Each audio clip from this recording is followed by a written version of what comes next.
Recently, someone sent me an email trying to figure out why in the heck one of their doors seems to take a beating more than the other doors. And I asked them, my first question was, is this door exposed to the sunlight for most of the day or even mid-afternoon onward? Seems like doors that are facing the east side of a building, that are located on the east side of a building facing the morning sun, don't seem to take as much of a beating as doors that are on the south or west side. If you have a door on the south side of a building, there's a good chance it's going to be exposed to sunlight all day long.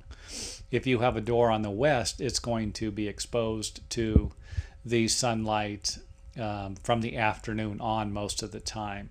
Now here's a close-up of the door, and you can see it's pretty beat up, but it doesn't look like it needs to be replaced. You could probably salvage this door, but it will need a little paint, and you're gonna have to get the old scraper out.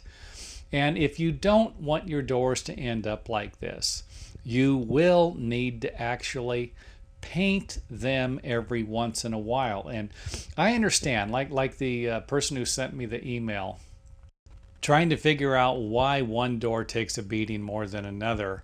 And there is one more thing I'd like to point out, and that is that most of the time doors like these are located to areas, near areas where they are getting some moisture, sprinklers, or even moisture that comes off of your roof.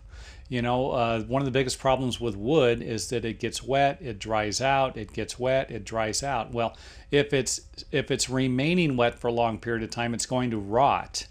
If it's exposed to the sun for a long period of time, it's going to bleach out, and it could actually fall apart because the sun wants to dry it out, and it'll make it shrink, and of course it'll loosen up the parts that create the door and weaken it, and pretty soon it's falling apart.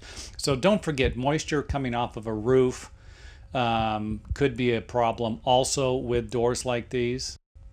So an easy fix for this would be to put a gutter around the area where the door is, or to redirect sprinklers. Any type of moisture that's hitting these doors, and it's not a good thing to have moisture hitting these things and then the sun, and so you're soaking the wood down in the morning and you're drying it out in the afternoon, and the next day this process repeats itself. That is not a good thing. So anytime you have any moisture around these doors, you could have a problem. Sunlight, obviously, I already went over exposure to the sun, but there is a light at the end of the tunnel here, and it's called maintenance, believe it or not. Home maintenance. I know everybody doesn't want to do it, but we're going to need to as property owners.